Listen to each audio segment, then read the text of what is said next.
our town planner.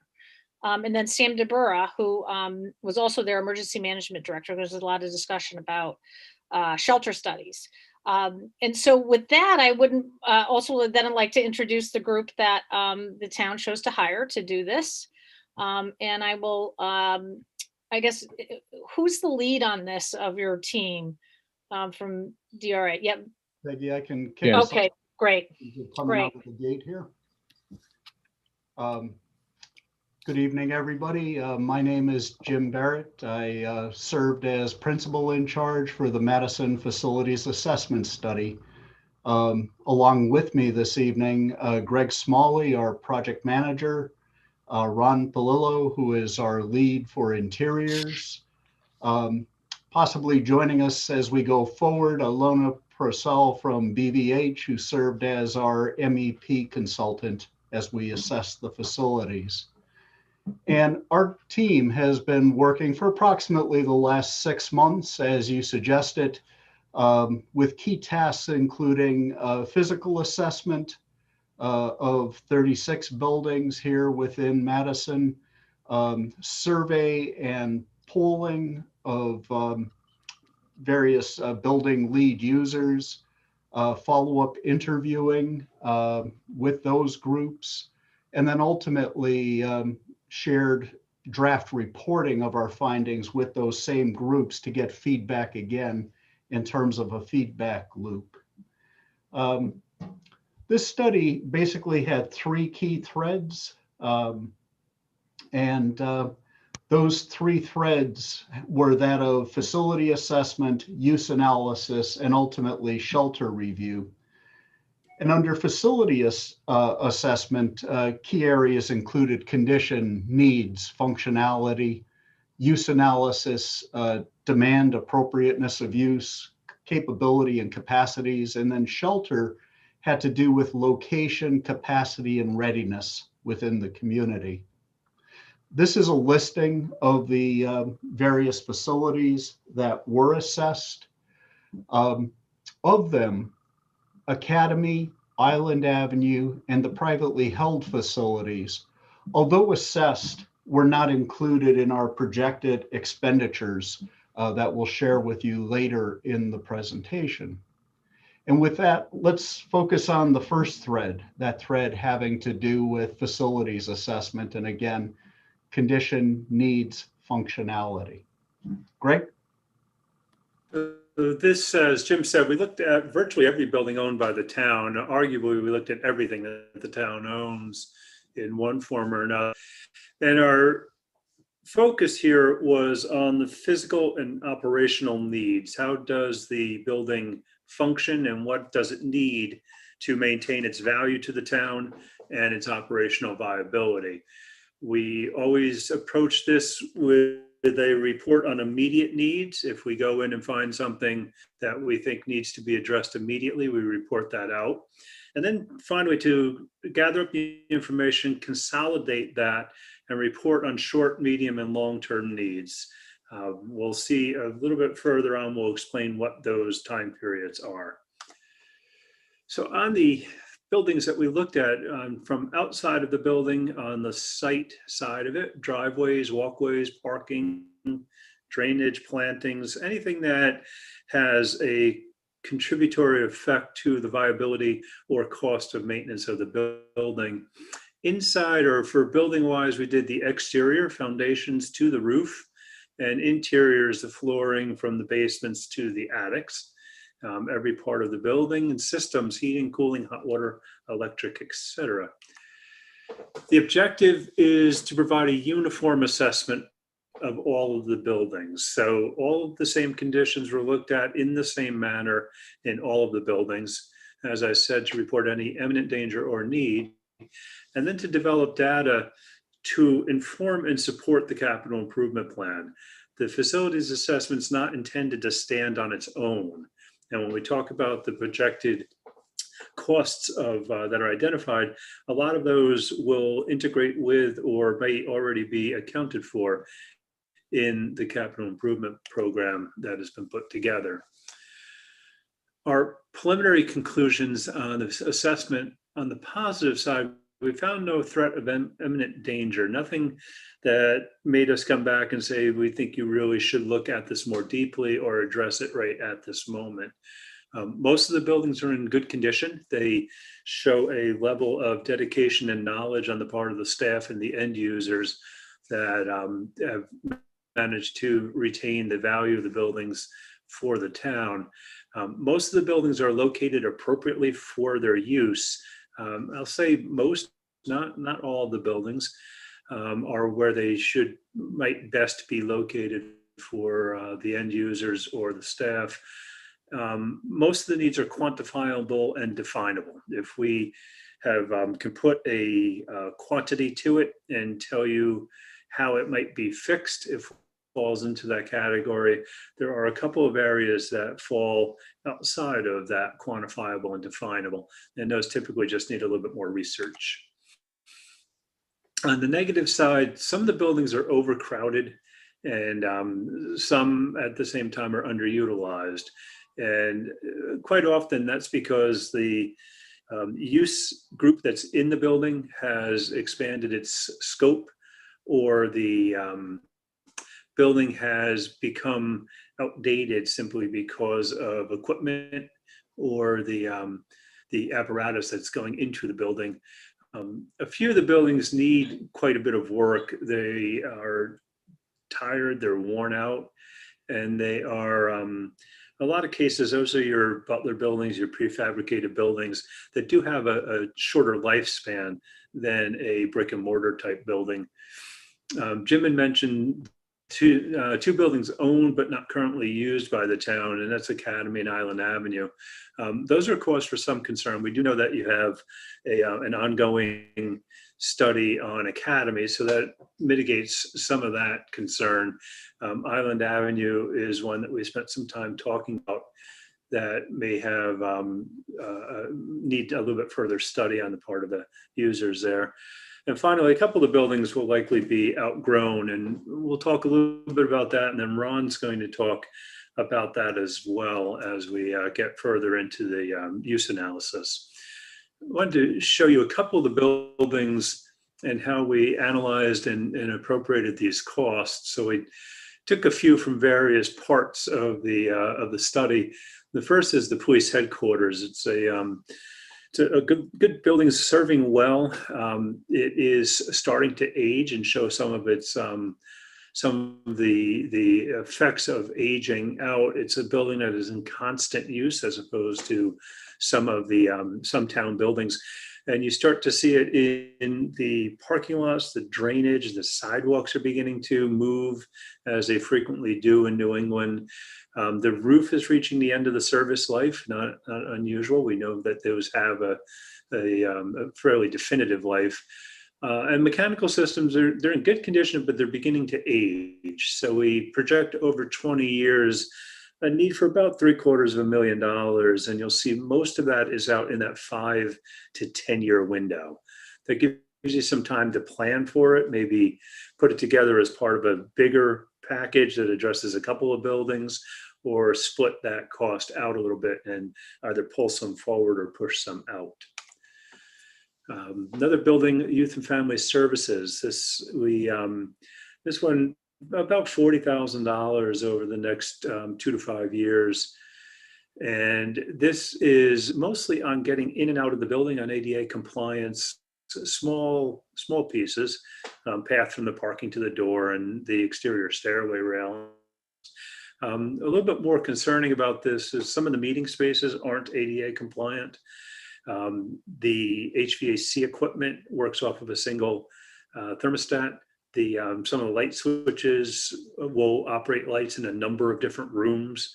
So someone could flip a switch off and turn lights off in a number of rooms.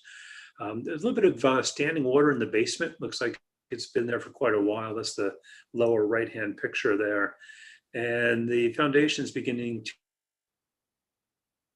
mortar between the stones is starting to flake and crumble. So we think that this building probably deserves a little bit more in-depth look if it's going to maintain its position as a house for youth and family. It's going to need a little bit better look at it to get an idea what the cost might be. The art barn brings forward costs a little bit more in the 1 to 2 year range. Here, our sidewalks are non-compliant for ADA. You can see the lower left photo with the traffic cone in the middle of the sidewalk for the for a pothole there. The interior is starting to fade out a little bit from wear and tear. Snack bar is not ADA compliant. Mechanical systems are good, but they're aging out again. And we're saying probably in the next 20 years, about $450,000. Unfortunately, about half of that in the next 1 to 2. I believe that would be addressed if you were to combine that with a couple of other projects. You could probably shift some of that money further away out into the 2 to 5, if not the 5 to 10 year range. Senior Center, we picked as a good example of one of your newest buildings. It's in good condition. It's aging quite well. There's a good use group in here, well maintained, well loved by the administration that runs it. Not sure what that third photo in from the left is showing. Some ceiling tiles out and a piece of ductwork disconnected, but nothing too much to worry about there. We're showing about a $680,000 expenditure over 20 years, but you see almost all of it is out in that 10-year window from 2031 to 2041. That's upgrading ventilation systems and pieces that just start to wear out. You'll be out towards the end of the ventilation systems. It's not a wholesale replacement in this type of building. It's an upgrade and replacement of parts that wear.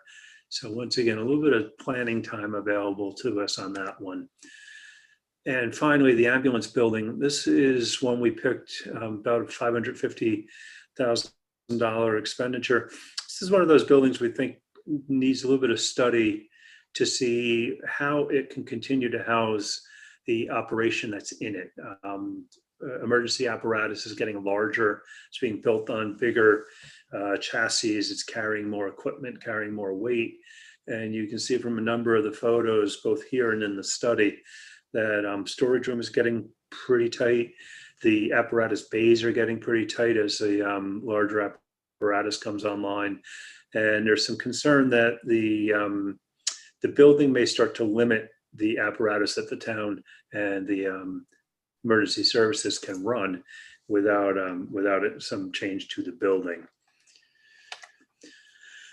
We took the time to categorize each one of the points of classification. So across the bottom, you see a range of items, everything from roof cleaning and roof repair, all the way over to simply replace the building, which was a rather broad suggestion. That could be either the building is old and needs to be replaced, or the building is not necessarily appropriate for the use.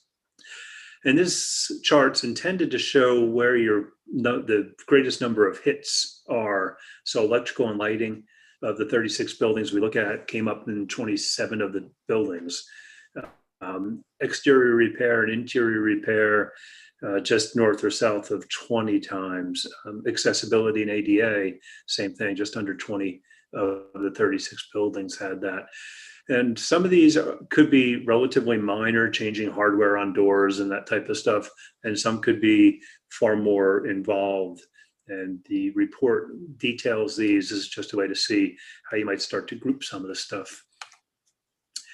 So overall, in a 20-year window, we're projecting about $8 million to be expended, somewhere in the range of about $400,000 a year. So may seem like a lot when you look at $8 million, but over 20 years, it's a fairly manageable contribution each year. And this is not been correlated back to your current CIP projects. So there's a likelihood that some of these items have already been identified and are on your CIP listing already, which would bring this number down. It's not intended to be an additive number. The unfortunate side of this, as always with capital improvement forecasting, is about 7.5 million of that is in the next 1 to 10 years. that 10 to 20 year window is a bit harder to forecast. And in all likelihood, as you develop this and integrate this into your CIP program, you'll see this level off a little bit more, and the 10 to 20 year projected expenditure might come up a little bit, while the first three may go down somewhat. So concluding on the asset side, you've got many assets and quite a bit of potential. There's a considerable amount of work to be addressed, but it's not what we see in a lot of towns where there's been neglect or an inability or reluctance to spend money to take care of the buildings. You own a lot of buildings. There's a lot of cost that goes with that. Some of the buildings we think are impediments to how the departments operate, or an exposure for the town that might want to be looked at. There is potential for improvement in some of the buildings. We say understanding the condition is the first step. Understanding the potential of each one of the buildings is crucial to your decision making. So as we went through the building assessment, concurrently with that, Ron was heading up our facilities assessment part of this effort, and I'll turn it over to him now. Thank you, Greg.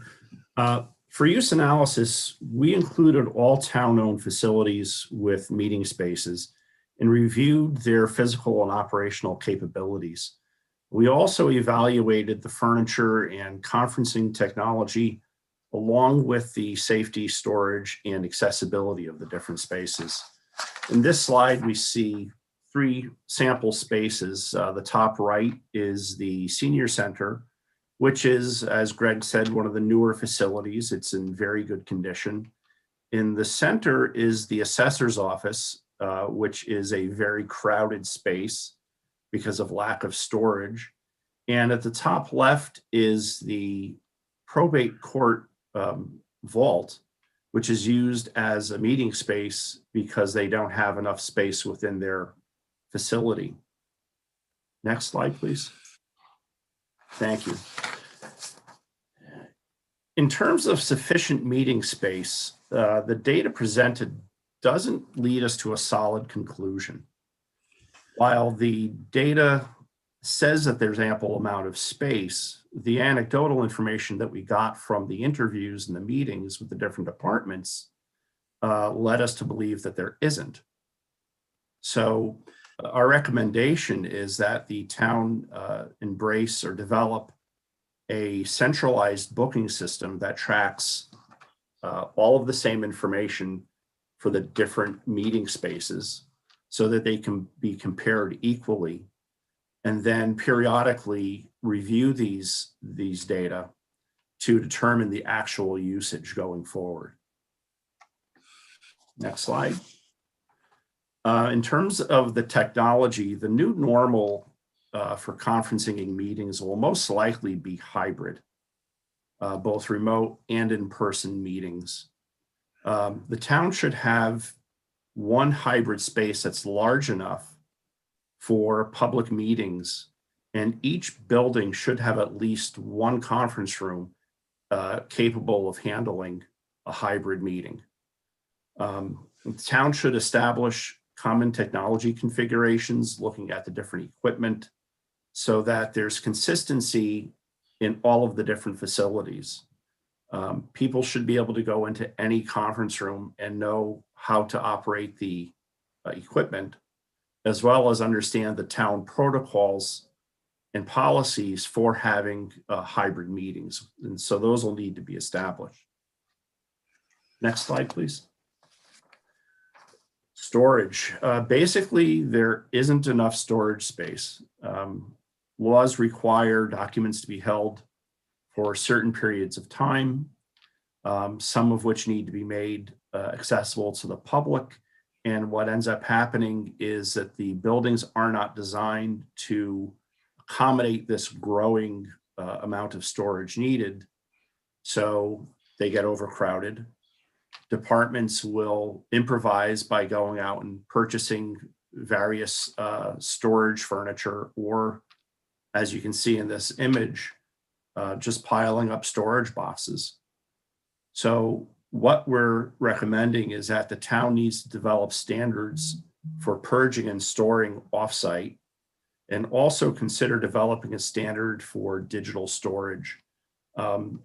This we believe will alleviate the cramped and crowdedness in most spaces, and in some cases will also allow for more staff, accommodate more people within the spaces. Next slide, please. Youth services, probate court, and HR are all in spaces that are too small and don't meet their needs for privacy and confidentiality. Resolving this is going to take additional space.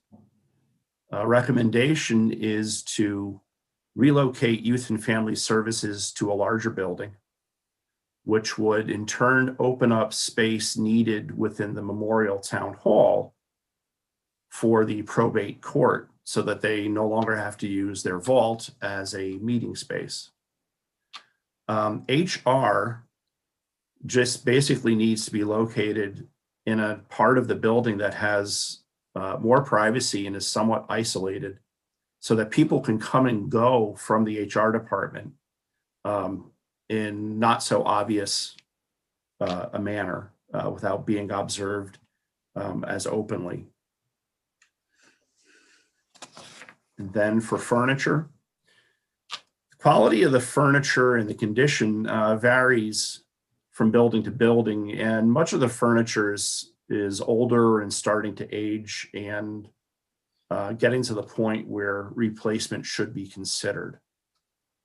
Research shows that appropriate ergonomic furniture improves productivity and also decreases absenteeism. When people are comfortable, they work better.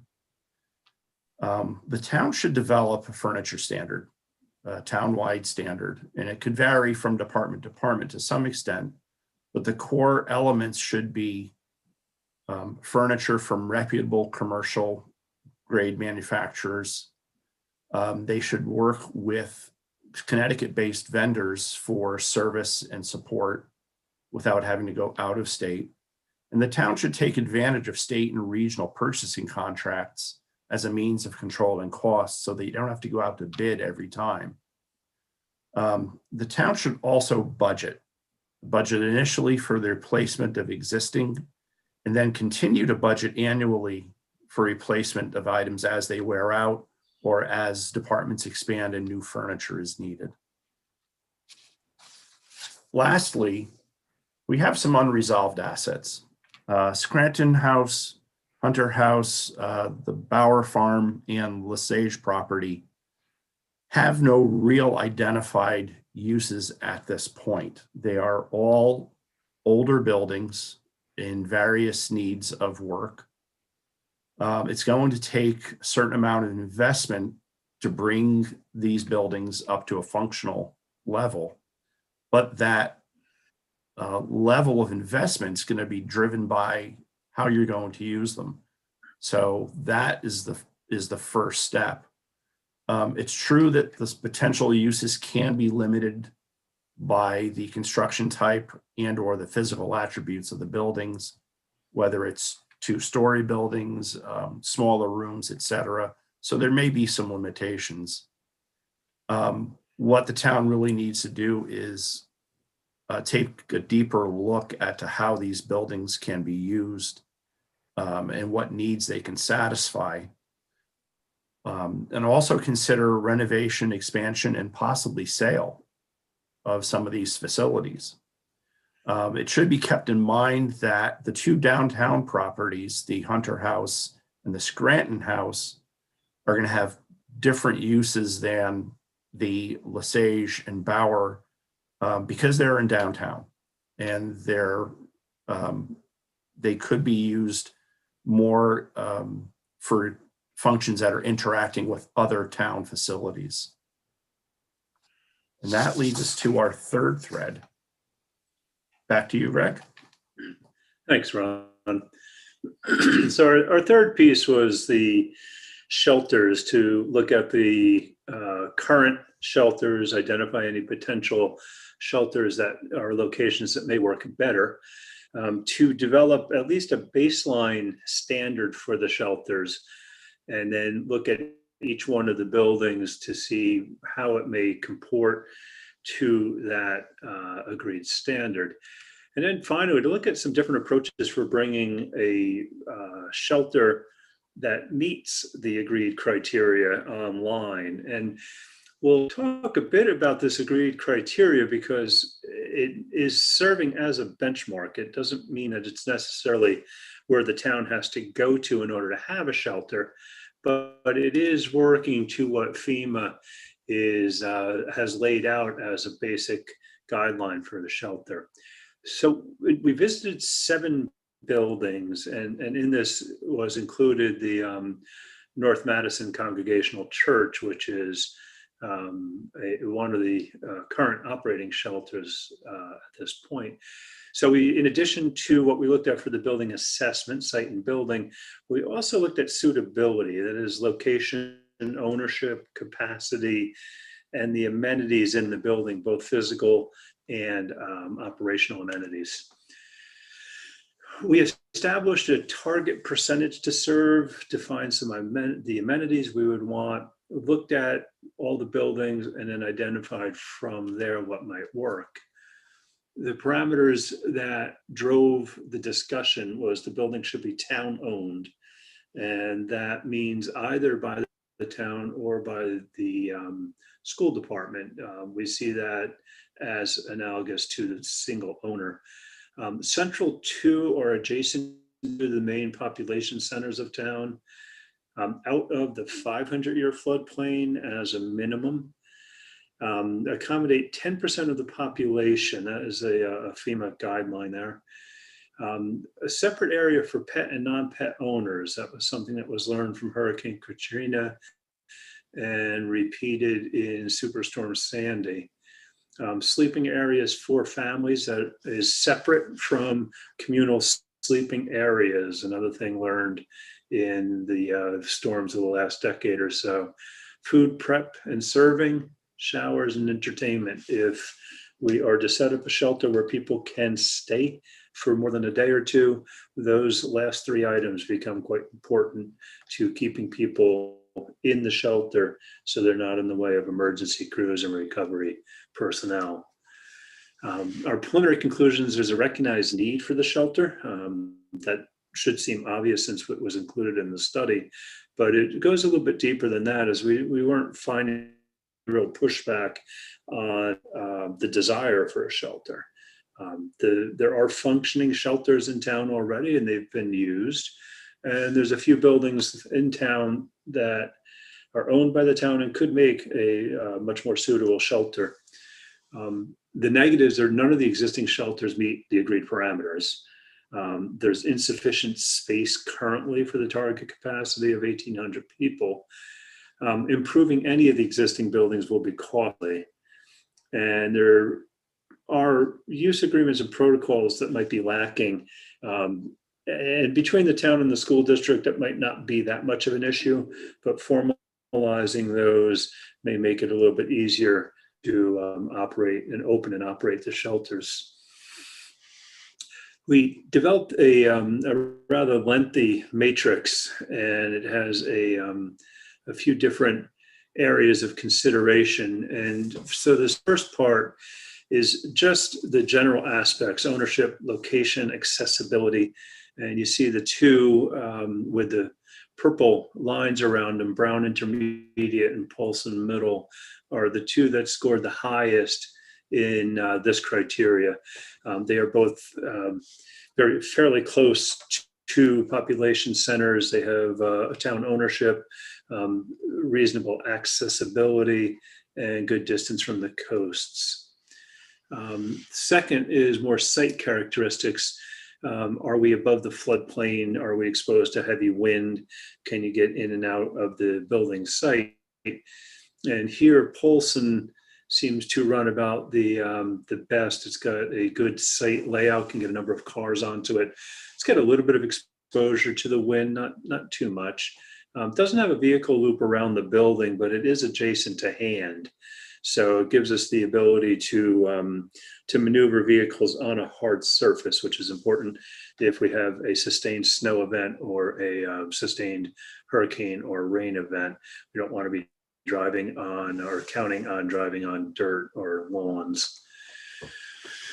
Look a little bit further into the parameters for the buildings, and here's functionality. So is it ADA compliant? Can you get in and out? Does it have sleeping areas of adequate size? And does it have amenities such as separate dining areas for people with and without pets? Can you do some form of recreation indoors? Does it have entertainment? And here we think Polson lands about the strongest for this category. Then we get into physical attributes. And here you see the line is dotted because these attributes are generally more readily addressed by either a renovation to the building or upgrade of systems. So Hand High School has the most positive attributes here, mostly because it's the newest school and was designed with some eye towards preservation of the building in a storm event. So it has a generator that is designed to preserve the building. It's not designed to run it as a generator, but it can be made to limit if it needs to. You see Polson and Brown, which were our two leaders coming into this category, both start to drop back a little bit. And you see that it's almost all in lack of equipment or aged equipment. And finally, operationally, and Hand once again is out front. It's the newest building. It's also designed for the largest student population. So it has kitchen equipment designed for, it has dry goods storage for high school. So these, once again, you see Polson and Brown, a lot of red there, but addressable through physical change to the building and upgrade of systems. So when we put all that together and look through the matrix and apply some thinking to this, the least appropriate buildings are North Madison Congregational, Ryerson, and Jeffrey Elementary Schools. These are the three smallest buildings of the schools and the church. The town campus gym is actually a little bit smaller than all these. We don't own the Madison Congregational Church. It makes it a little bit more difficult to be assured of a operational protocol and agreement moving forward. And Ryerson and Jeffrey, between size and amenities, to get those up to the level that we want would be difficult. Partially, as elementary schools, bathrooms don't really fit adults all that well. And there tend to be no showers and no large gymnasiums, which is true in both of those schools. Somewhat appropriate, moderately appropriate, we call it somewhat here, is Town Campus Gym at Daniel Hand High School. Town Campus Gym, we think you may do better looking at that as an emergency shelter for the emergency workers. It's next to the police HQ, it's next to the town administrative offices. It's right immediately adjacent to the town arts barn. The town campus may make a very good emergency operations center that's expanded out a little bit. One of the aspects of emergency response is the families of your emergency responders need to know that the emergency responder is safe. And knowing that there's a town campus set up to take care of people who are out there taking care of the rest of the town go a long ways towards that. Hand, we think, has potential as support or backup for Polson, which when we look at the most appropriate buildings, Polson and Brown rise to the top. They're both good sized buildings. Polson has two gyms, so it works for pet and non-pet owners.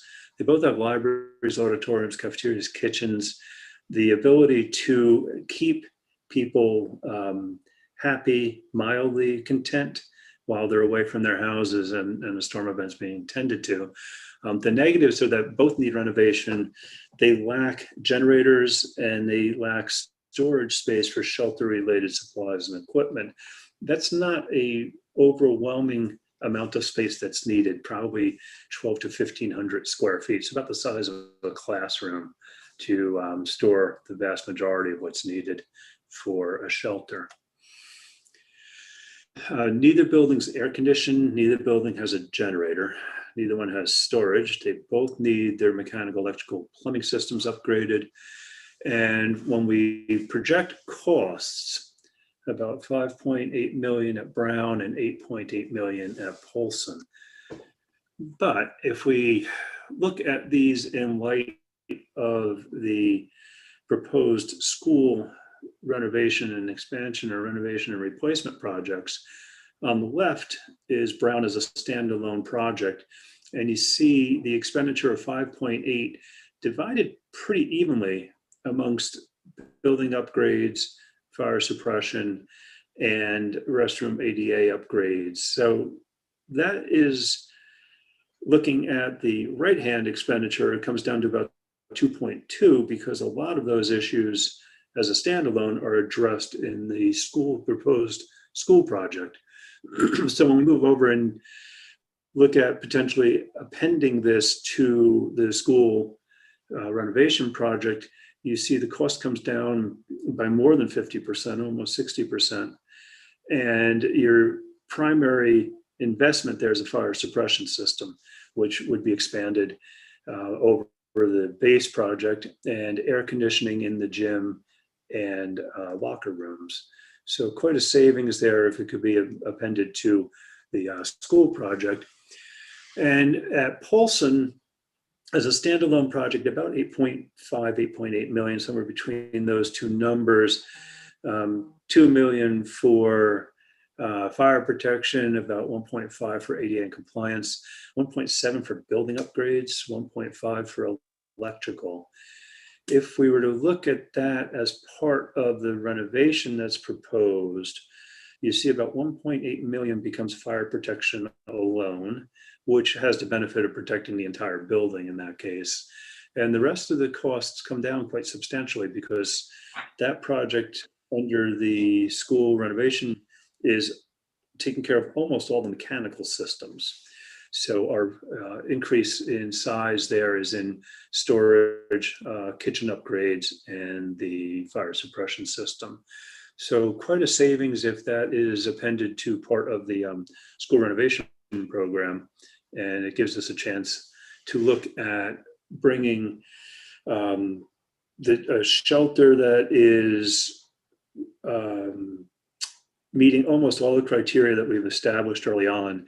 If you did one or both of these, one or the other, you would have anywhere from 650 to 1,200 bed capacity, 650 at Brown and roughly 1,200 at Polson.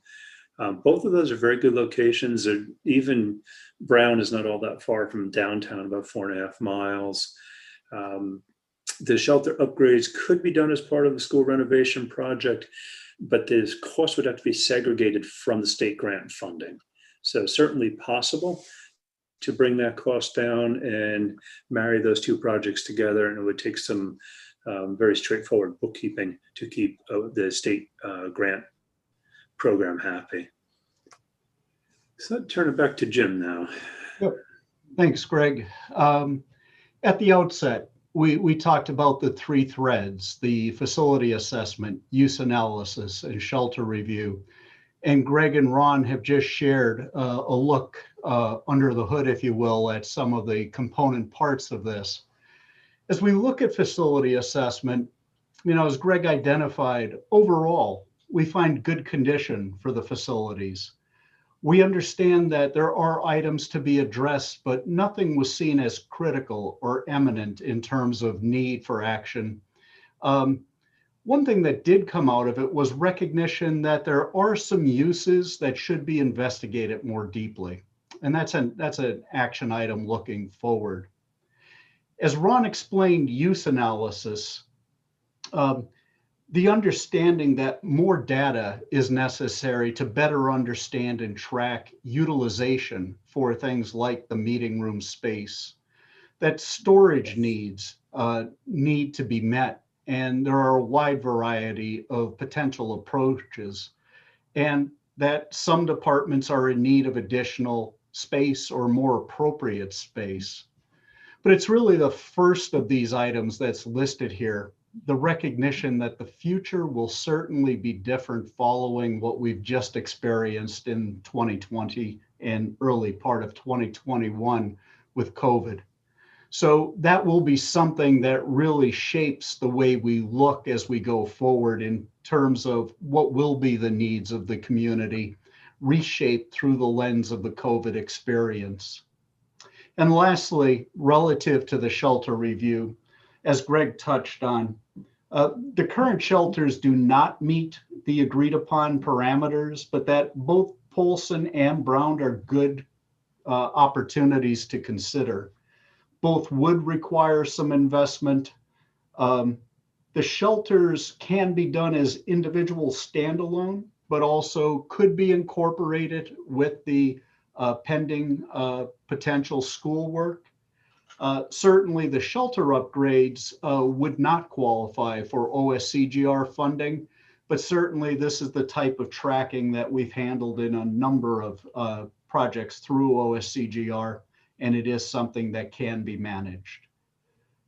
And then finally, in terms of concluding with next steps, there's a series of considerations. The first finding was that what we have developed and delivered as part of this was really an assessment study. It was fact finding, but the next step would be to move into a facilities master plan phase. And this is a regular outcome of these types of facility assessment studies. A consideration for the formation of a standing building facilities committee, one that might take on roles like establishing energy policies for new and renovated town buildings with some consistency across the board. That these findings, as Greg touched on, need to be merged and integrated with the annual CIP program. The shelter construction may be considered as part of potential school planning and policy. That has to be finalized. And then relative to exploration and implementation, scheduling, storage, and private entity use are three examples of areas where more development has to happen around scheduling policy, storage policies, and private entity use of the public facilities within Madison. And so with that, we want to be respectful of your time. I think we've given ourselves about 15 minutes in the hour that we had allotted for some questions and answers. So we're happy to open it up and see if there are any for us this evening. I just want to real quickly say, first of all, thank you so much for all this hard work to the team that was involved, both from our boards as well as our town employees. It was very well thought out presentation, and it highlighted a number of things. But I'll turn it over to questions now from the board.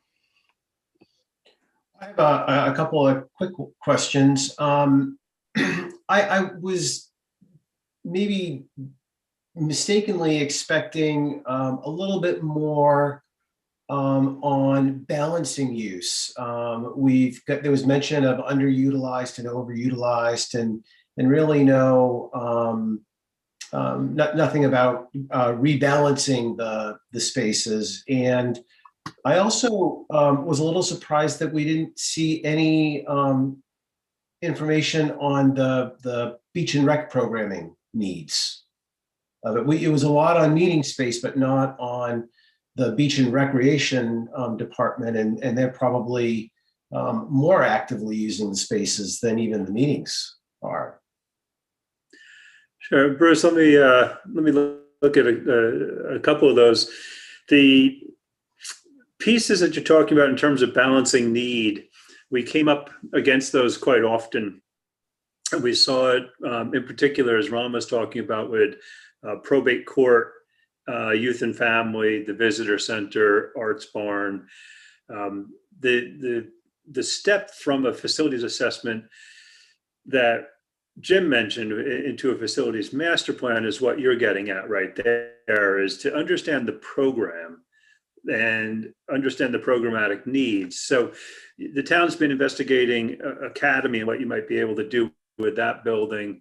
We understand you're just finishing up the study of youth and family and their programs. Once you have those type of pieces as stepping stones, you can then sit and talk with the directors of each one of those departments, get their programmatic needs established for a building, and then sort that against the buildings that you own. So the first part is to understand the program and understand the buildings. So you're working on some of the program. You've got a pretty good handle on the buildings now based on the work that we've just completed. And your next step would be to complete the program and analysis, and then compare that to your buildings to start to balance things out.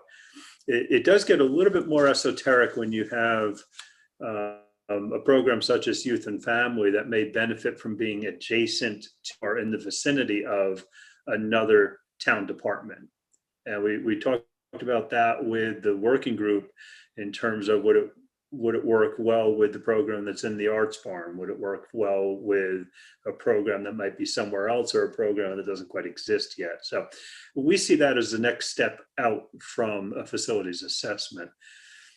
Relative to Beach and Rec, the charge that we went forward on was the use of their meeting space, not so much their programmatic space beyond that. So we think it's fair to say that the surf club, the main building down there, is programmed out or shown as reserved pretty much every day of the year for a couple of hours by a recreational program. But the data that would tell us whether or not that actually takes place was not available at the end of the day. But through the course of the year, I think we saw 47 private uses of the surf club main building. So what it's leading us to say is that there's, as far as the main buildings being used, you're probably not getting as much public use of that building as you could, if that's what you want to do with it. That's a fundamental question when a town owns a building like that. As far as, is there some potential benefit of combining the assets of Beach and Rec with the assets of the senior department, the senior services?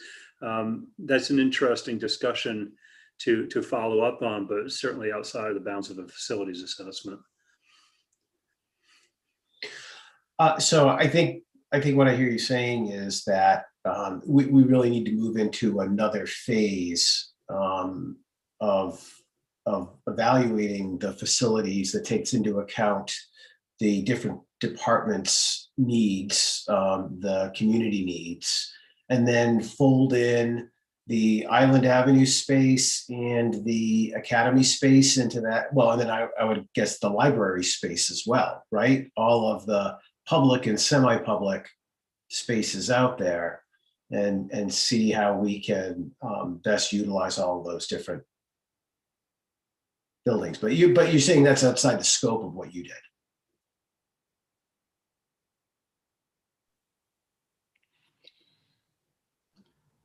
Bruce, I don't know if Greg has frozen up there. I can respond to that. Yes, this was very much a collection activity, a gathering activity, and an understanding through assessment what are the conditions available. A next outgrowth step, as we touched on, would be a townwide master planning effort where you are combining that gathered information with information around program need and assessment that then merges it together to ask about how do you balance program across the entirety of the town. And I think also there needs to be another step that would be part of that phase two, is also to assess what the community wants in terms of programming. And, you know, we have ideas about what we think people want, but I think we really need to solidify more and reach out to the community about what their expectations are to being offered to them. So that would seem like a natural, some sort of surveying or something like that as part of the next phase. Yes, very often, Peggy, that type of outreach, that type of assessment, whether it be survey, online form, forums, is often an activity that becomes part of that generation of ideas of what else is needed, what else is out there, what are other communities like Madison able to do in terms of meeting the needs of the community. So maybe this is more for the board's consideration, but in light of the observations about adding on to the school's building plans for the shelters, how does that impact the timeline to move forward with the schools? Because I would imagine we're not days or even months away from having clarity on what we would need to do and how much it would cost and sufficient to put it in front of the public for a vote.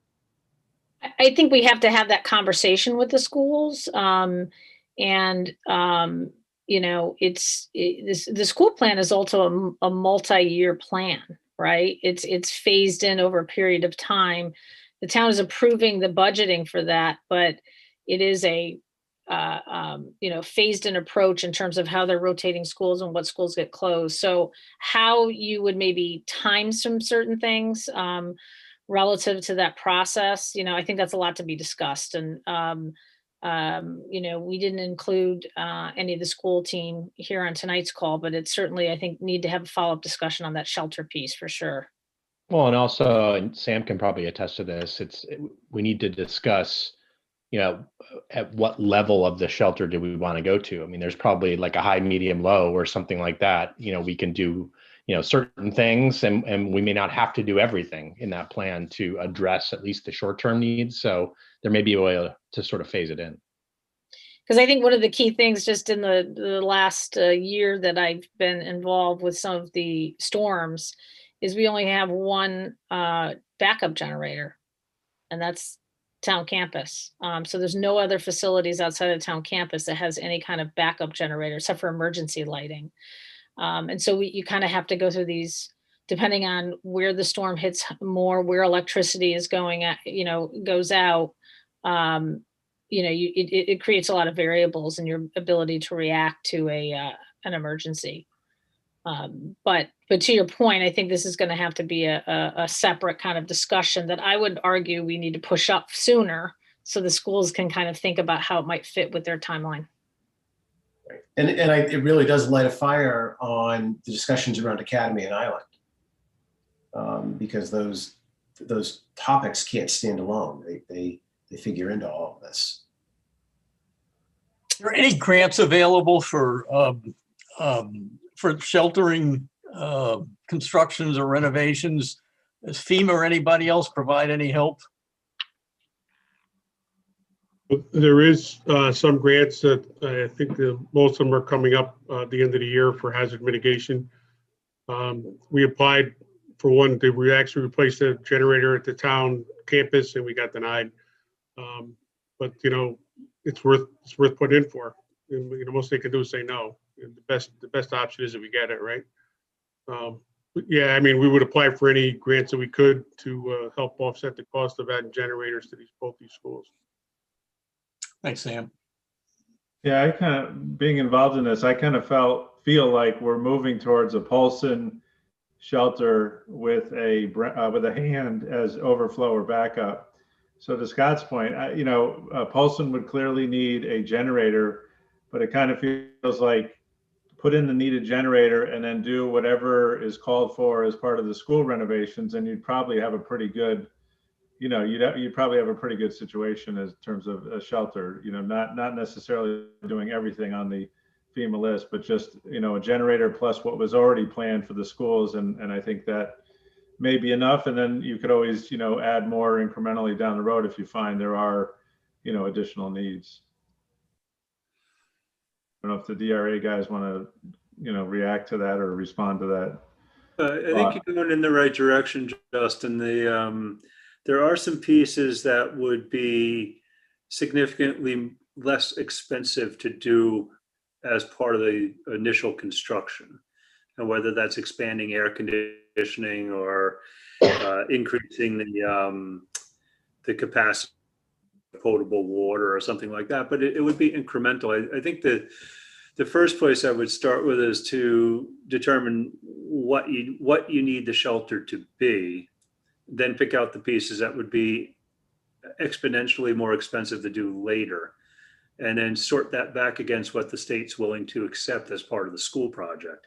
The increasing the size of the generator to support the school might very well fall partially under the school grant. It's protecting their investment, right, by keeping the building from freezing. So you can start to share some of those costs as you define the project more fully.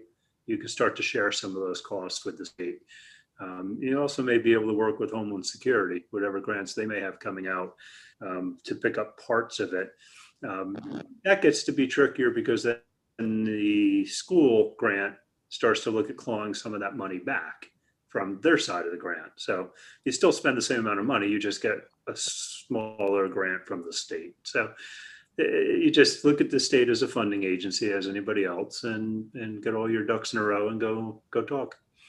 You do need, as with virtually everything we talked about and found in the assessment in this study, your next step is to define what you want to be, define the program, and then you can define what the buildings need to be. And so you're right on the cusp of that in each one of these steps.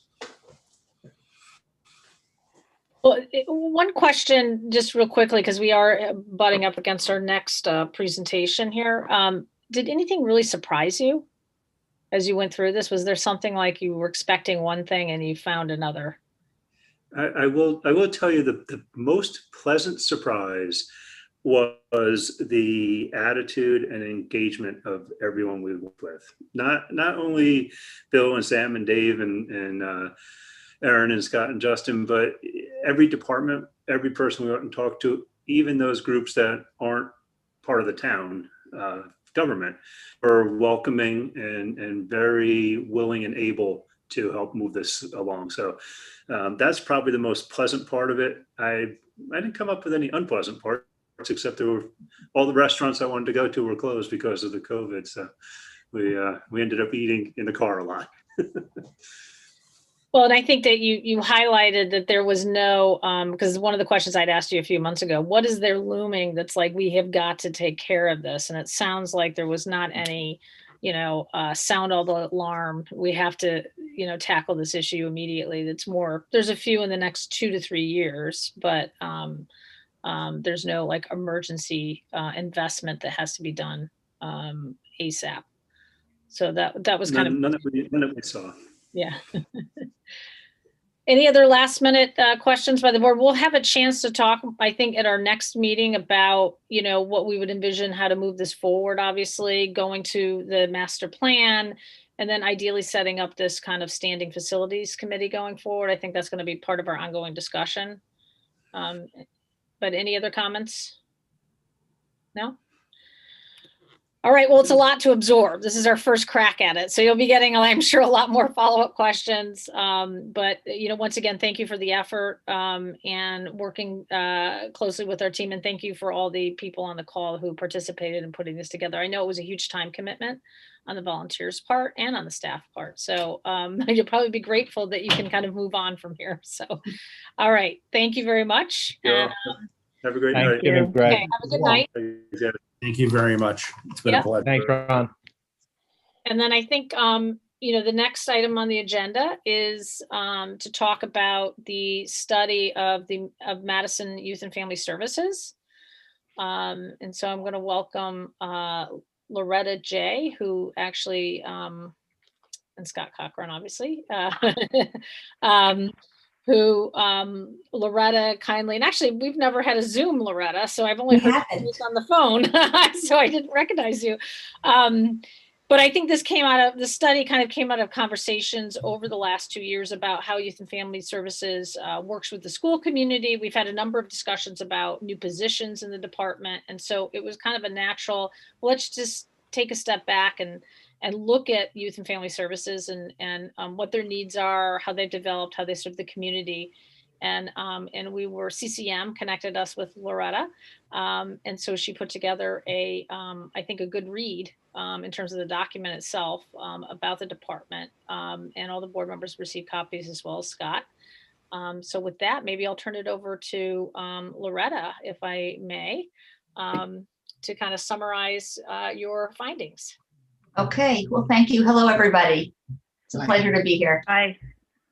Hi. So let's see.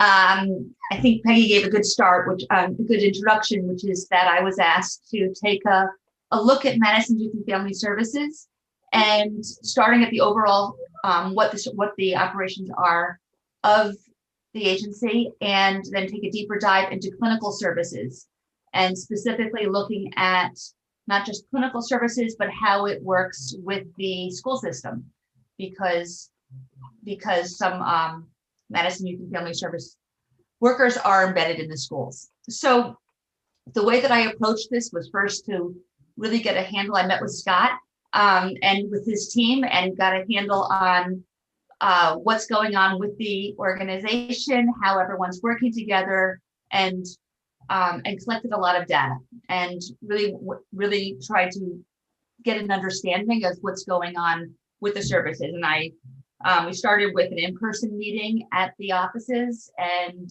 then went further and with phone and emails. From there, I looked to get an understanding of what is happening with services in the community, getting understanding for what private services are there, whether they are with private practitioners as well as the child guidance clinics, before meeting with school personnel. And with the school personnel, I started with, let's see, I met with the high school, Daniel Hand High School team, the clinical team, as well as the administrative team, and then the middle school, Polson, and then went to Brown as well. Just before I'm a little bit unsure, how deep do you want me to go into in terms of what I've done, since everyone has read I assume everyone has taken a look at the report? So I don't want to be redundant. I could sort of give a summary instead of going too deep. Is that better? Okay. Yeah. So I met with the school team, then got a handle. We talked about evaluating or really comparing Madison to some other towns. So working with Scott, with Mr. Cochran and Ms. Lyons, we identified 4 towns that were similar based on population, social economic status, the free and school lunch programs, and the DRG levels, which is what schools use to compare one town to another. And we landed on 4 towns, and that was Glastonbury, Avon, Guilford, and Wilton. And evaluated all 4 of those I reached out first with their youth service bureaus. All 4 of them have a youth service bureau, and then try to get an understanding of how they were serving their children and youth and their mental health services in town. And because all youth service bureaus by state requirement by state statute have this requirement. So the findings were of those 4 communities that 2 of them, which is Avon and Wilton, were not providing clinical services to their youth and families in town. They were outsourcing these, and they had different, that resulted in some challenges. For example, Avon, they went so far as to eliminate their social workers from the school system at one point, brought them back quickly, and now they have a very strong, robust in-school clinical services for their student population funded through a SAMHSA grant that is not coming through their youth service bureau at all. Wilton is still in the midst of eliminating its youth service bureau, making it an hourly position, and the schools are feeling that blowback and trying to, in turn, end up hiring more staff to accommodate for the loss of staff at the youth service bureau level. Glastonbury and Guilford both do provide clinical services from their from their Youth Service Bureau in the schools, as well as for the town in their in their offices.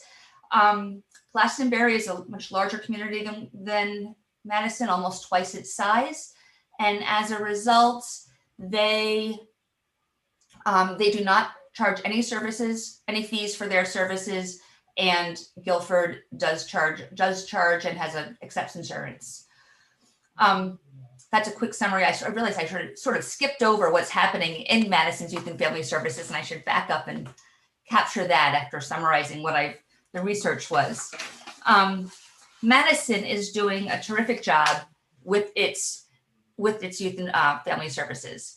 It provides clinical services in the office as well as in the school systems, and has been able to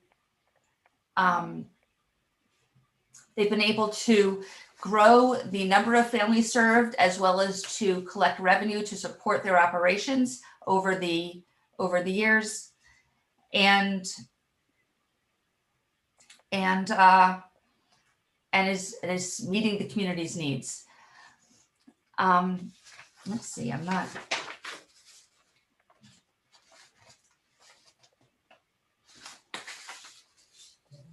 what I found, I'm gonna go through my interpretations. What I found through Madison's program, there are the community is benefiting from the services, and this is through many different ways. They're using interns to supplement the staff, and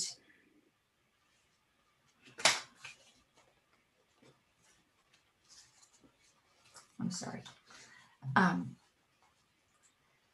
Well, there's a lot in your report. So There is, and it's hard to summarize. I I'm think pull out some highlights for sure. So so I'm sorry. I really yes, there's a lot in the report. Yeah. Okay, so as Peggy said, it was a long read. So let's see. In terms of the benefits of what Madison Youth and Family Services is doing, the staffing is terrific. Staff has been around for many years, and as a result, they're experienced and use interns. Many of the staff started as interns, and they this allows road testing and continuing services. I'm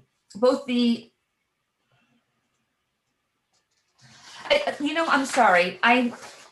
I'd like to not start fresh, but to sort of get a better handle. I didn't think I was going to be summarizing from the beginning, so I didn't think that way. I was more prepared for questions. Is there a direction that you would like me to tackle and present, or shall I continue? I don't. No, I mean, I think that like everybody read the report, and the kind of the takeaways that I had from it, and maybe, if this mirrors what you're thinking is first of all, there's a strong partnership between Madison Youth and Family Services and the schools, and how the staff work together, and that the department has a significant, does a significant amount of good for the community with the staffing that they have. But I think one of the big questions that a lot of people were asking was on the clinical services about, should we be offering clinical services to the community? Okay. And maybe if you could touch on a little bit more about how we do it well, and then also what you saw in some of the, the towns that you did look at. Yes, thank you for narrowing that for me. Yeah.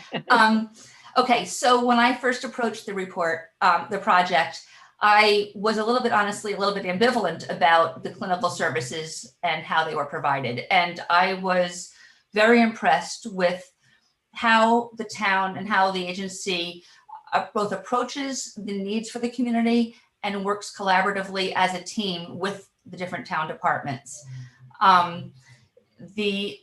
They're very effective in terms of identifying the services and satisfying the need, recognizing problems that have happened over the years, and addressing those problems, whether that has been when there's a need of families are being turned away because of income, starting to accept private insurance or Husky, and then being able to fill that need.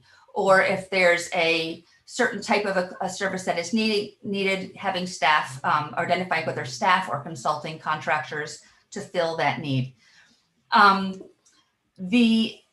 The clinical services work very well as well with the emergency services in town, with the police department, in terms of the police rely upon them to work collaboratively when there is an emergency in town, and as well as in the school system. So in the schools, because there are 2 social workers who are embedded in the schools, one at the high school and one in the middle school, when there are needs, the school has come to rely on these social workers, called school-based clinicians, to satisfy that need. And that can be everything from a youth who needs more intense services and more work with the family or with other outside providers. The school-based clinicians are better able to accommodate, to meet those students' needs, where the school-based clinician, where the school team would not be able to.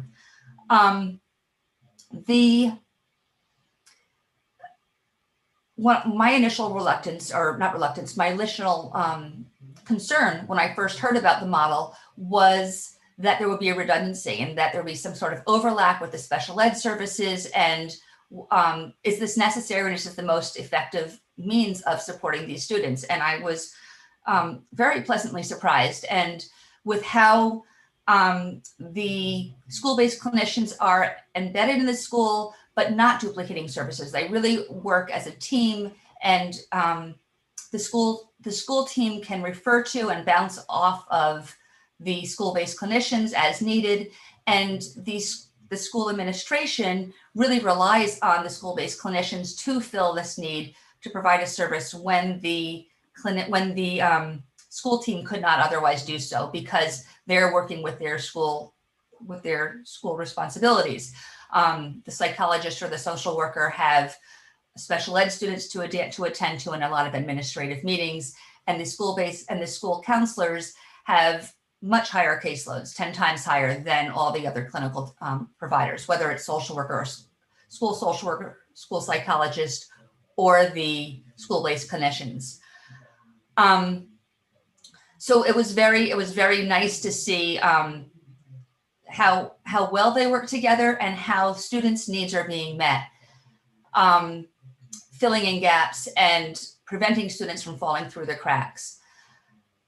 Well, I know one of the things you did spend quite a bit of time in the report is also talking about how well positions us as a town for the trends, the unfortunate mental health challenges and trends that we're seeing happening, that have been kind of growing over the last 10 years, but that we see kind of going forward too. So I think that is an interesting piece, because rather than being reactionary, we're actually being proactive in some of the challenges that we see coming forward with mental health. And COVID will just put a, multiplier effect on that, I would guess. What we've been seeing pre-COVID has been extraordinary in terms of what our youth are going through. And since COVID, we are in a real crisis, and this is not just in Madison, it's not just Connecticut, it's nationwide, but we are in a crisis. And I think that Madison is very well positioned to build upon its existing program and to be prepared to support its community, its most vulnerable members, with the services that it provides. And because you're not starting from scratch, because you have this foundation that's already built, and you already have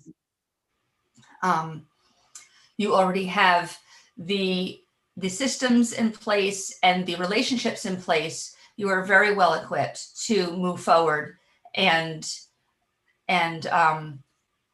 meet this growing need, because we're all going to be continuing to struggle and to hurt, and to build upon and to continue where you are better off than many other communities. Well, that's a great, I think, almost a closer, right? In terms of your report. I mean, maybe I can open it up to the board for specific questions they might have. Does anybody have any specifics that you read in the report?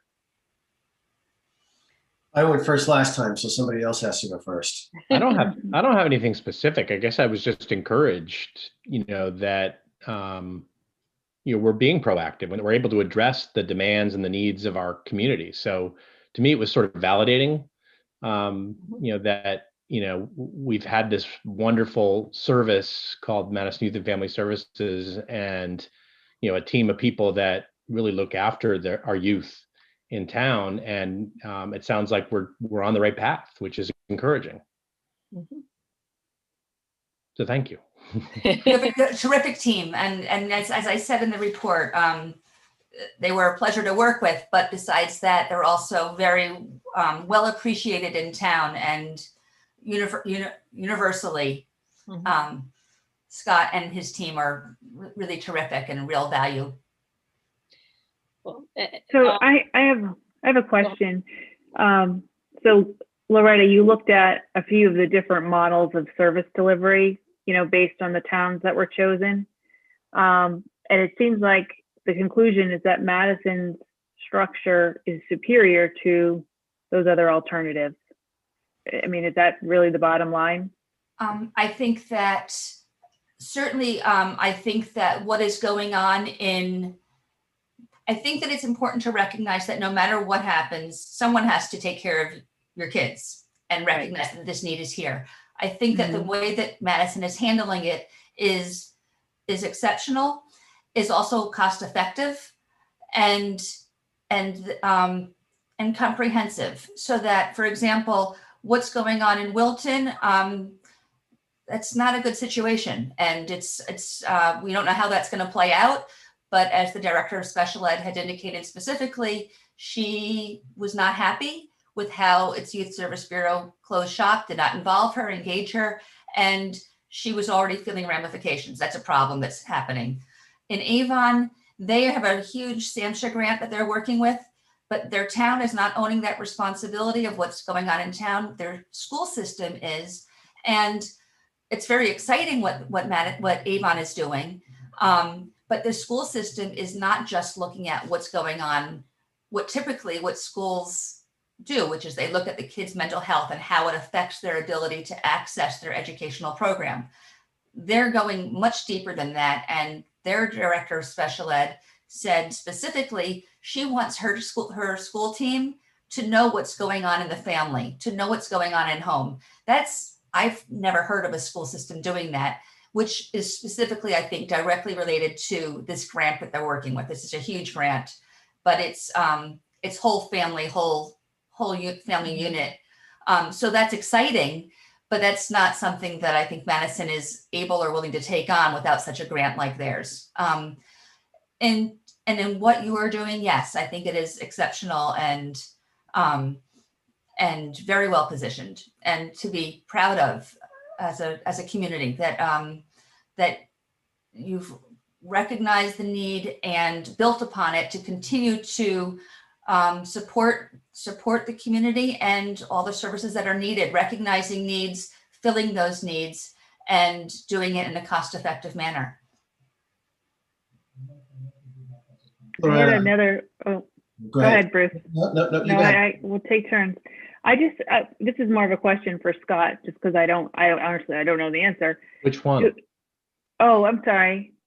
Scott I'm kidding. Tucker, not you. Sorry. I'm the kidding. one who knows stuff about this.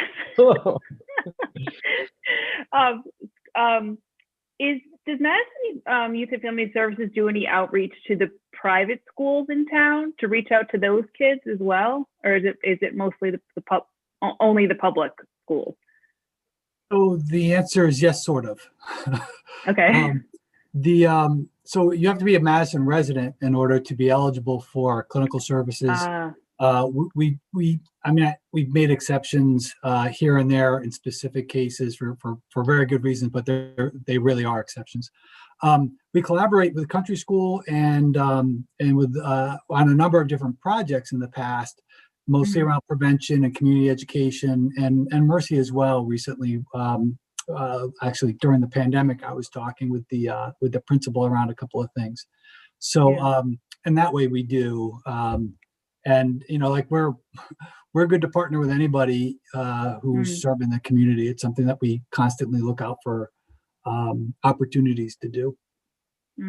They're all our kids. Like that's, I think that's kind of, Absolutely. that's how we approach the work. And with the Agreed. school And I system think too. they're all feeling the impact of what's going on over the last year for sure.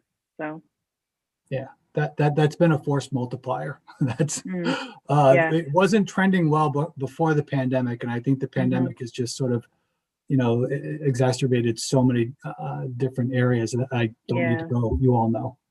Yeah. Loretta, in your evaluation, when we really have a web of supports in place, and I think that it is special that Madison recognizes that it has a natural role in supporting the health of the community and people in crisis. But if we think about this as a spectrum, there are state supports, there are supports both as staff and outside contracted services with the school district. There is the town of Madison, and then there is the private sector. And then I guess I would put off on a little bit of an adjacency, the local churches. When you were evaluating that spectrum of resources, many of whom share a common mission and natural client base, for lack of a better word. Did you see any overlap? Did you see any places where you said, geez, this one group is doing it better and maybe they should own a bigger part of that, or this group is maybe trying to stretch a little bit too far and should look for another group to hand that off to? So that's an interesting question. And where I was expecting to find overlap. So for example, at one point during the in the report, I talked about the care collaborative. So Madison is positioned in between different larger cities. So for juvenile justice, it goes to, do I have it in my notes? New Haven. It goes juvenile justice. Thank you. Goes to New Haven or Guilford is the care collaborative, and for voluntary services through DCF, it goes to Middletown. And that, the care collaborative, that's another area where when I heard about the model and I started the project, my hackles went up a little bit saying, well, is this the right model? And is there redundancy of services? And I was expecting to find some there. And doing the digging to find, first of all, that you've got two different care collaboratives. The Care Collaborative is a collective of community organizations that work together to address serious behavioral health problems in children, whether one direction is substance use or juvenile justice and the other mental health. And that all by itself does not bode well in terms of efficiency, because that requires the team to have to split up and have twice as much services in terms of their involvement. But then on top of that, something that Scott had talked about was his experience with not having the resources there, because there's more resources in Madison, and therefore there's, for families who are of greater need, but also they're just not there. And then I could see how that's happening based on my own experience. Was part of the model when I went looking.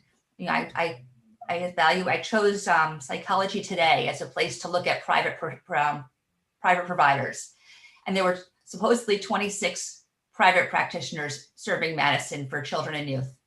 Well, that wasn't accurate, right? There was only 14, and of those 14, only at the time 10 were taking new families, and only some of those took insurance. And those who said they were taking new families, they really were clearly stretched. And they wanted to, but were they really able to? And my experience calling 211, which is the state's information, the info line, dating myself there with Infoline, they clearly were ill-equipped. I mean, so much so that after that experience, I called up and spoke with the VP at United Way, who runs 211, to report my experience, because That's a real problem.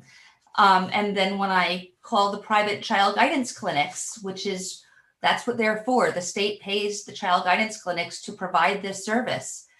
They were overwhelmed, and they're referring to students and having kids miss school. So there really was not a strong alternative to fall back on.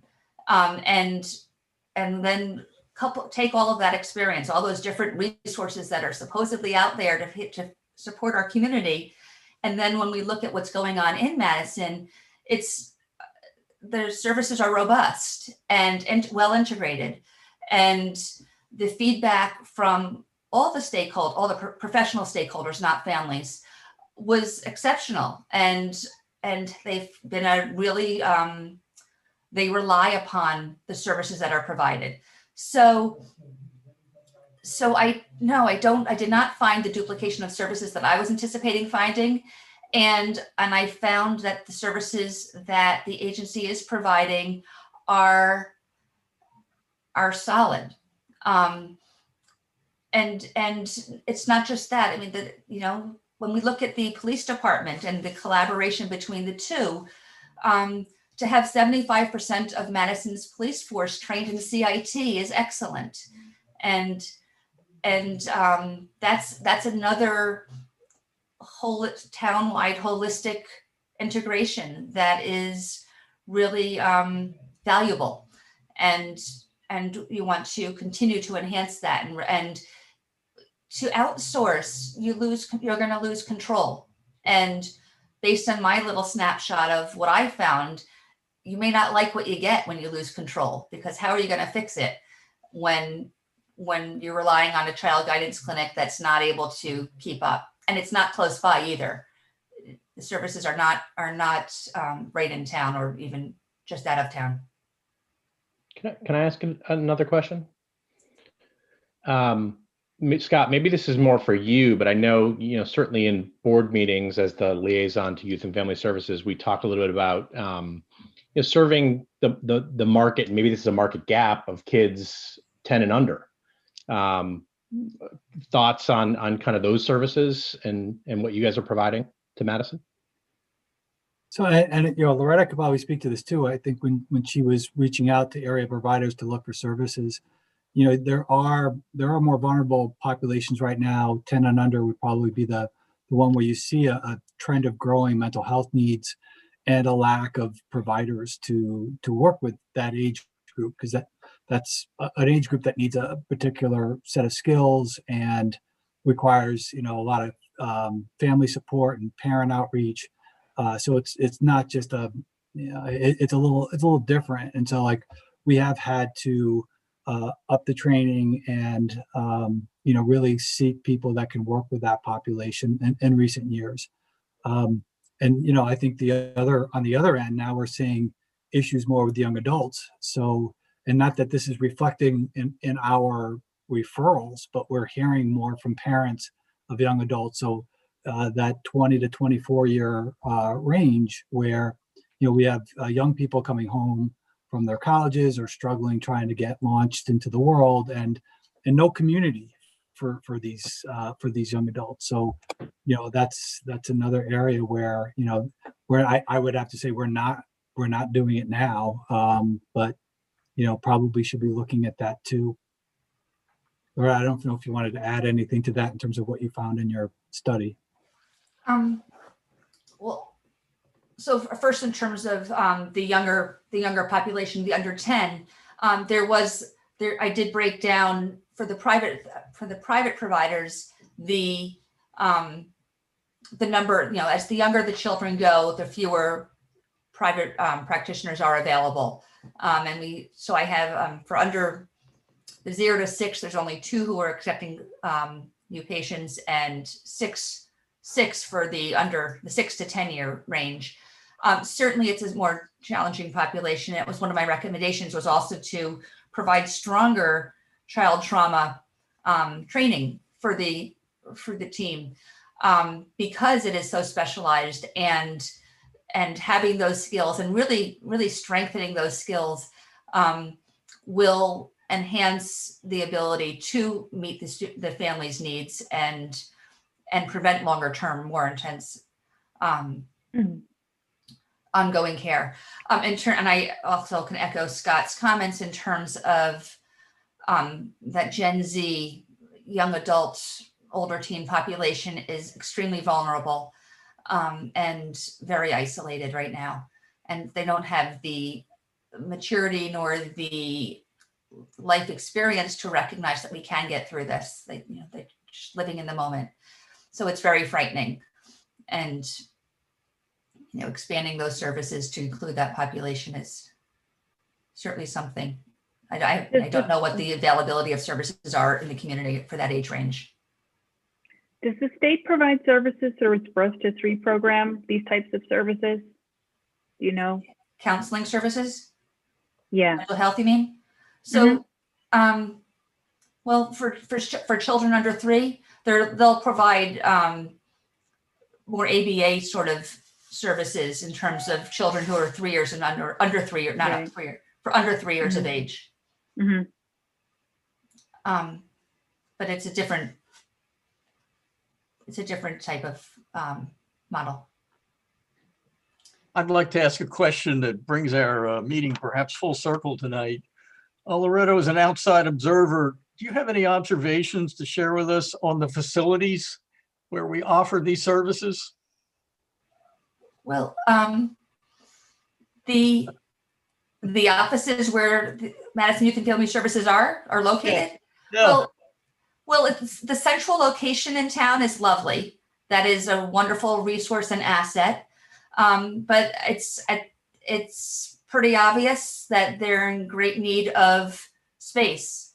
And all that I did was provide some basic information about this, but I think you have a pretty solid evaluation that was done in terms of the space needs.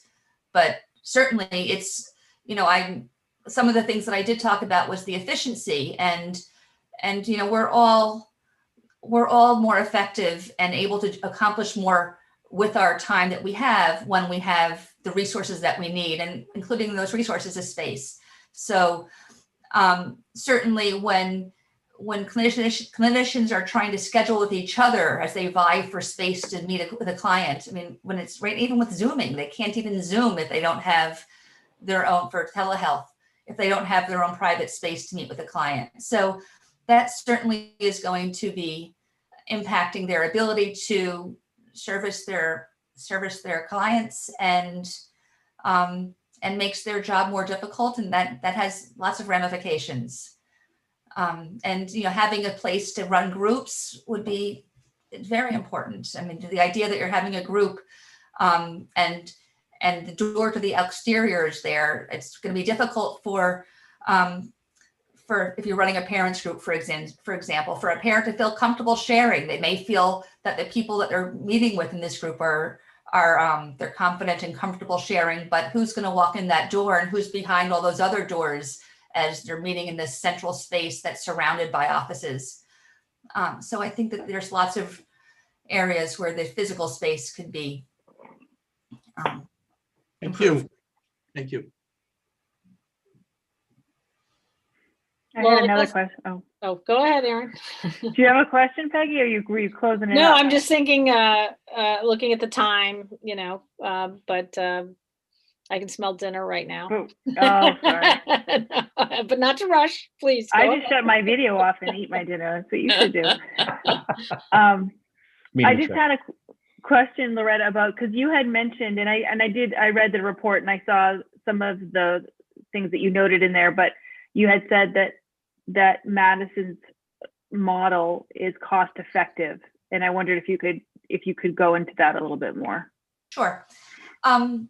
So as I said at the beginning that I was a little unsure about the town clinicians providing services in the schools and if that was the right way to go. I was concerned about duplication of services and if that was crossing this line. And I believe it is cost effective for several reasons. I think that I was clearly I was convinced easily. I was convinced that the current model is effective and the school team likes it. And then I also hear the same thing from the agency type staff. But looking at dollar for dollar, what it would cost to have those services provided by school personnel would cost a lot more money. While the annual cost is approximately the same, the time that you're getting from the Madison Youth and Family Services team in the schools is exponentially more than what you would get from a school team, because they are, well, the salary is dramatically different, because you're working with the teachers union in terms of what the salary rates are for the school team. So that may not be very nice for the school-based clinicians and their salary, but in terms of what the town is getting for their dollar, you're getting much more out of the school-based clinicians than you would from had they been school personnel. Well, what about the outside service that the schools employ for clinical services? Which outside services? The school district contracts with private clinical services for the middle school and the high school for emotional needs. It's been a while since I looked at it, but it's a dedicated outside service that's resident in the schools. Is this for the special ed students? No. No? No. I'm not, when I went through the school's budget, there was a discussion about a line item on contractors, but I don't recall this being part of the services that were filling a need of ongoing mental health services for students. So that's specifically what they were contracted for. And the unmet need at the time was that the school-based social workers can really only see the kids when they're in school. Once they leave school grounds, they have no natural ability or legal ability to go to the house to engage with the parents. They really are dealing with the kids on school grounds. And so the district employs a clinical firm, a physician, and I'm not exactly sure what the credentials are of the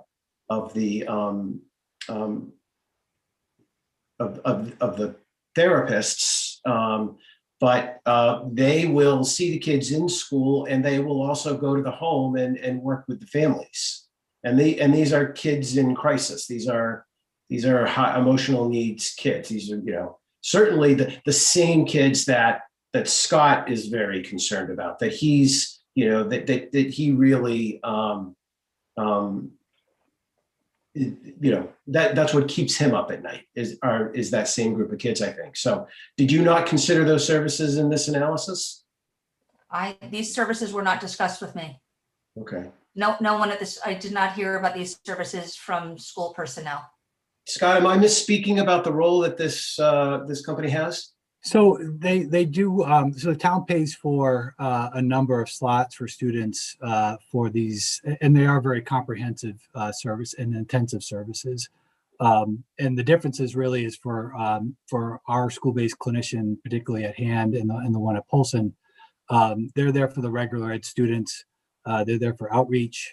They do carry a caseload of kids that are formal counseling clients. That's with the parents' permission. So, my understanding with Effective School Solutions is that, that they're taking, it's more of a specific niche of the population that they are more focused on. Okay, this is ESS that we're referring to? Yes. Is that what this is then? Okay, I'm sorry.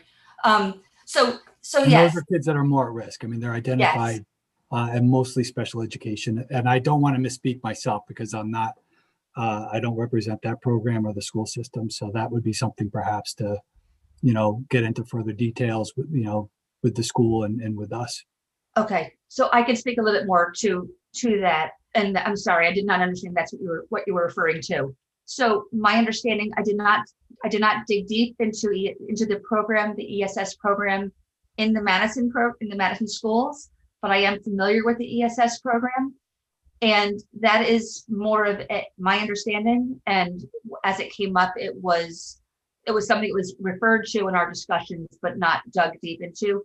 It is more of a educational program that incorporates social emotional health of the students. So it is not just the clinical services for those kids, but it also incorporates how they are receiving their educational program. So it is a broader base as opposed to a siloed clinical services.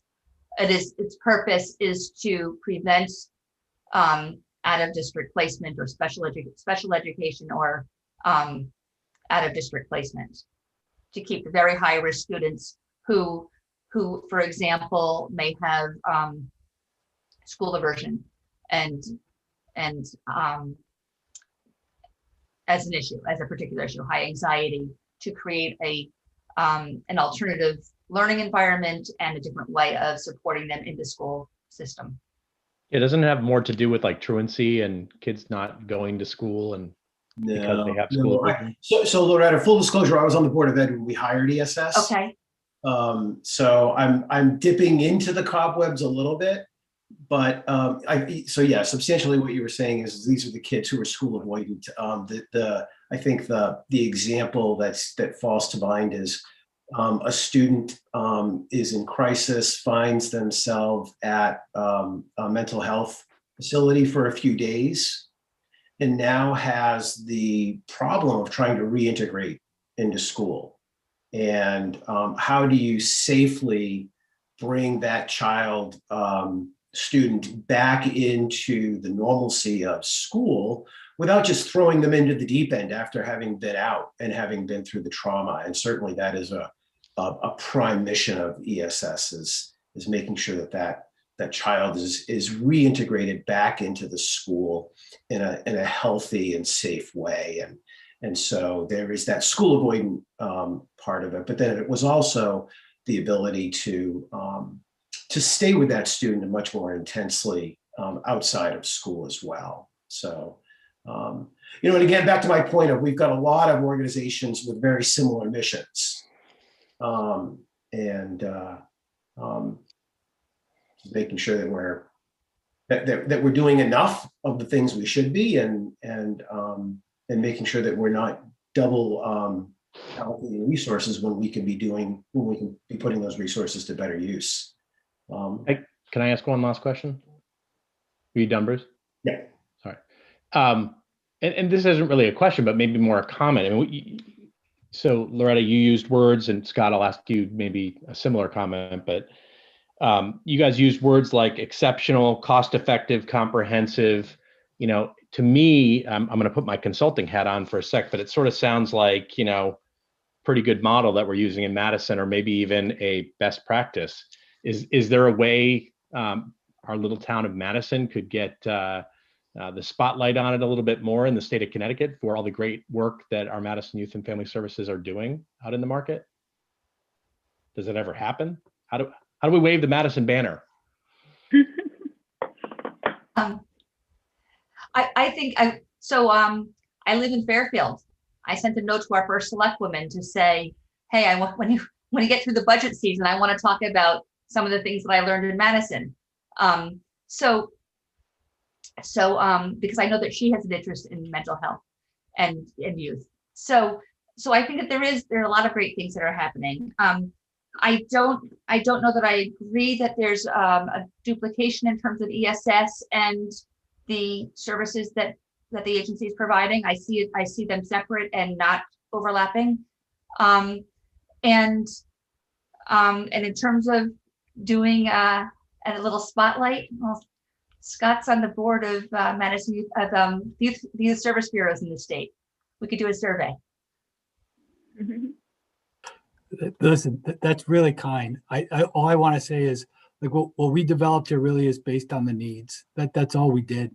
And we rely on working with all of our partners, the partners that we have in the school system, our elected officials, the Madison residents, all of our stakeholders. So like what we've developed here really is just the only smart thing really we did, or where we started with this, was just we focused on the needs, and we worked to try to create our programs and create our services around those. So, we developed revenue streams because we knew we needed to be able to support what we were doing financially, and that also worked because we had families who wanted to use their insurance. The downside to having just a sliding fee scale where you aren't paneled with any insurance companies, it means that families have to use that. So a family that had, in-network insurance, where maybe their copay would be $15, if you have a sliding fee scale, it would actually cost them more to access services. So like we experienced that, we experienced that firsthand. And so we shifted, and where we couldn't afford to bring things in-house, we started with consultants I was gonna say outhouse, but we connected with people on the cheap as much as we could. And when we were ready to bring that in-house, we brought it in-house. When we reorganized a couple of years ago, that was one of the components, was our billing component. And we've realized a lot more efficiency in terms of our billing and our accessibility. And I could talk to you probably for hours, and you all know this, about the trends and other things that we're doing. So I'll save you that piece. But I will say thank you to Loretta, who is very, I think, very thorough. It is a long report. It's a very robust report, and goes into details in a lot of areas that I think people should care about. And if you're interested in knowing more about who we are and how we've developed our model, that's the report's a good source for that. And then I would say also talk to us and ask us more about what we're doing. I do want to mention Tom Banish really quick, because the idea for this study really started in earnest with him, and a lot of credit to Peggy, because she was the one who got this to fruition. I've been bringing up things that we've wanted to do, and whether it's a small expansion or developing this in a certain way, we keep running up against, well, is this the right way to go? And really this study helped, I think, to reinforce that we really do know what we're doing. And we're very responsible and effective in how we do it. And Peggy, there was a conversation back last year, right at the budget, we were in budget at the end of the budget cycle coming into the pandemic. And there was a discussion that Peggy and I had in which, I was like, I don't know that we can do this study right now because we were in the pandemic, asking people to compile and do a lot of this work. And Peggy felt like it was a good idea. And I remember agreeing with her, but also feeling like, I don't know how we're going to do it. And, so I will now also give credit to my staff, who worked extremely hard, pulling data together, answering questions, really diving into this to support, the report being made at a time where, we were doing a lot of direct services work throughout the day, a lot of heavy work. And then sometimes days even got much more expanded into evenings, and sometimes other times just to go back and compile information for this. So, there was a bit of sacrifice doing this study in this time. And I'm going to say, we're still kind of coming out of the pandemic. We're going to be going into difficult budget years. And I'm going to be coming to all of you with, ideas and ways in which, we want to support these services to continue, and make the case for how we do it in the most cost efficient way for the town. Well, and I think to your comment about doing this during the pandemic, I think we all recognize that the pandemic is going to create further demand, unfortunately, for these Right. types of services. So in some ways, it was an ideal time to do it because it set us up to be ready, as we kind of move forward and come out of the pandemic, but have to deal with a lot of the mental health issues that it brought, which are going to be around for a while. So, well, I think that was a great wrap up, Scott. That's right.